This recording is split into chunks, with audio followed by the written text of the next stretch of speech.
Le département lance les idées inspirées de la Haute-Marne. Les Hauts-Marnais débordent d'idées et méritent qu'elles soient mises en lumière.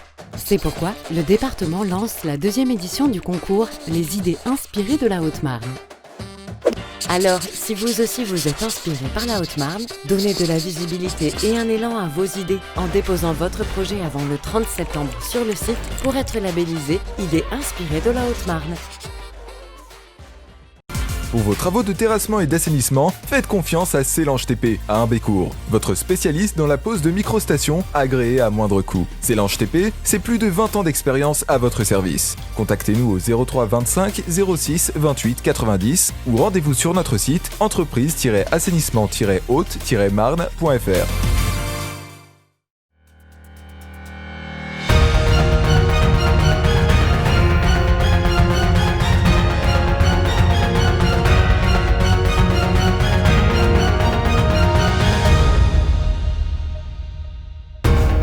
Bonsoir à tous, bienvenue dans votre journal du jeudi 3 septembre 2020. Tout de suite les titres de cette édition.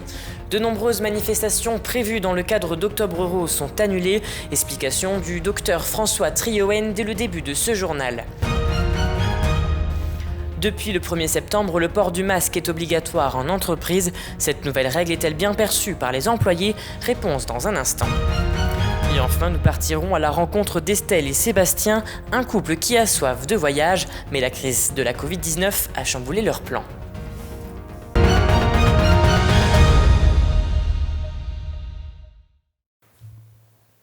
La nouvelle vient de tomber. Ce jeudi, à l'issue du Conseil des ministres, Joseph Zimet sera le nouveau préfet du département de la Haute-Marne. Il succédera donc à Élodie de Giovanni. Joseph Zimet, âgé de 47 ans, était jusque-là le conseiller de la communication du président de la République. La préfète actuelle n'a pas reçu de nouvelles affectations et quant à Joseph Zimet, il prendra ses fonctions dans les prochaines semaines.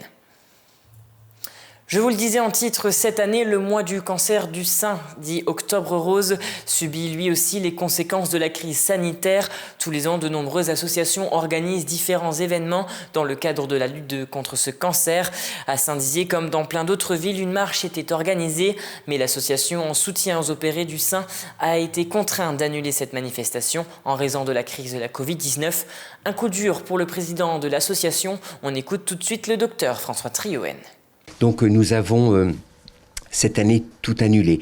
Nous avions bien sûr prévu des manifestations habituelles pour Octobre Rose et nous avions même envisagé un moment de faire un opéra au niveau du petit théâtre à Saint-Dizier. Tout ça est bien sûr à reporter pour l'année prochaine si tout se passe bien.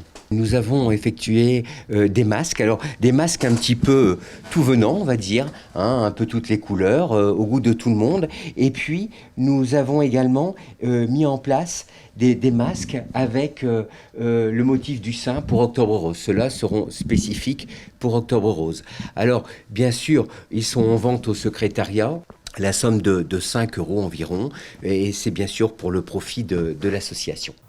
Si vous souhaitez donc acheter ce masque spécial Octobre Rose ou bien faire un don à l'association, il faut vous rapprocher directement auprès du secrétariat de la clinique François Ier. D'ailleurs, savez-vous également que le mois de septembre est un mois dédié à la sensibilisation du cancer pédiatrique nommé Septembre en Or? Il est également possible de faire un don pour cette cause. L'association Les Parents d'Hugo va mettre en place la semaine prochaine une plateforme directement sur leur site internet pour les personnes qui souhaitent soutenir l'association. Tout autre chose, à présent, le gouvernement l'avait annoncé à la mi-août, le port du masque obligatoire dans les entreprises. Selon Santé publique France, plus d'un cluster sur 5 se trouve dans une entreprise, ce qui explique le renforcement du protocole sanitaire dans le milieu professionnel. Bon gré, mal gré, il va falloir s'y habituer. Un reportage de Juliette Da Silva. Port du casque ou port du masque, les deux sont désormais de rigueur sur le site des fonderies et ateliers Salins. Depuis le 1er septembre, cette mesure est devenue obligatoire dans toutes les entreprises, comme l'avait annoncé la ministre du Travail en août dernier. Chaque employé doit donc porter un masque entre les murs de cette entreprise, sauf pour ceux qui disposent d'un bureau individuel. Si un protocole sanitaire très solide était déjà en place depuis le mois d'avril dans cette entreprise, son renforcement n'est pas pour autant au goût de tous. Quand on fait des activités physiques, c'est quand même bien plus dur. Là, par exemple, j'étais dans l'usine avec les lunettes et le masque, c'est de la buée tout le temps. Mais je suis aussi partagé parce que j'ai pas envie de vivre avec le fait de me dire que j'ai pu contaminer des gens. Aujourd'hui, j'ai un peu envie de jeter le masque, j'ai envie de faire la bise, j'ai envie de serrer la main.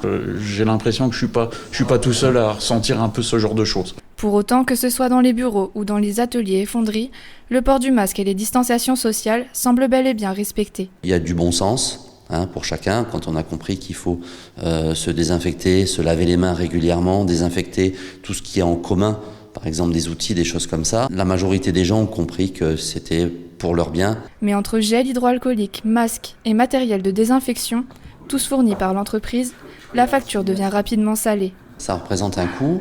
On a de la chance d'appartenir à un groupe. On a un peu plus de force quand on va commander des masques par milliers, puisque sur le groupe, on est pratiquement 600 personnes.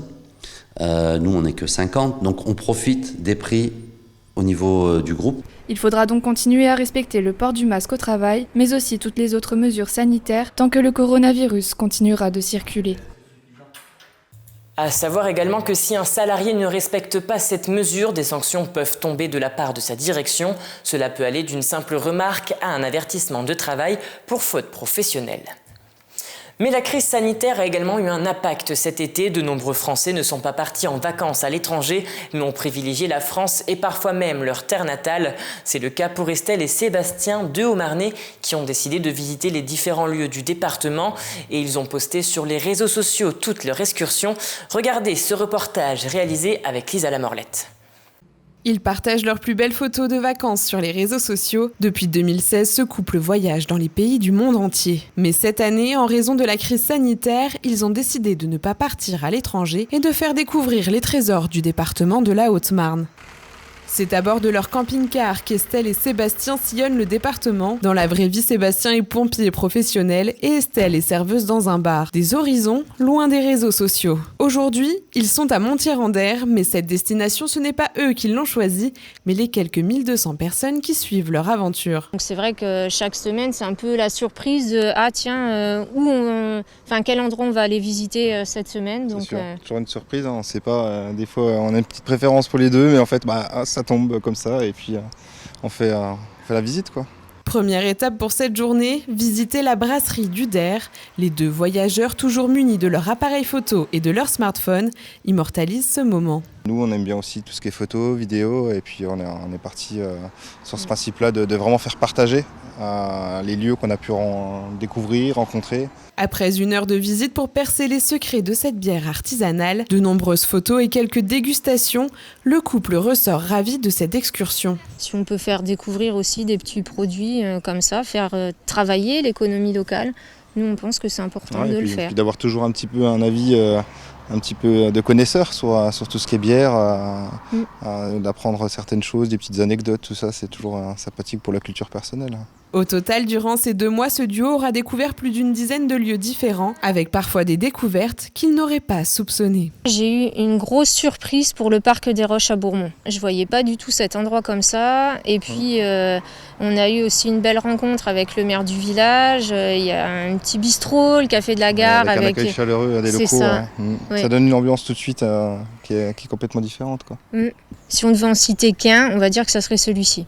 Estelle et Sébastien poursuivent leur périple dans la commune et se rendent tous deux au haras de Montier-en-Der pour là encore dénicher les plus belles photos. Si leur périple au Marnais s'est achevé hier, les amoureux ne tarderont pas à repartir en voyage. C'est la fin de cette édition, merci de l'avoir suivi. Dans un instant, la météo de demain. Et n'oubliez pas, l'information continue sur puissancetélévision.fr. Toute l'actualité qui vous concerne, à voir ou à revoir, dès maintenant sur puissancetélévision.fr et sur notre application mobile.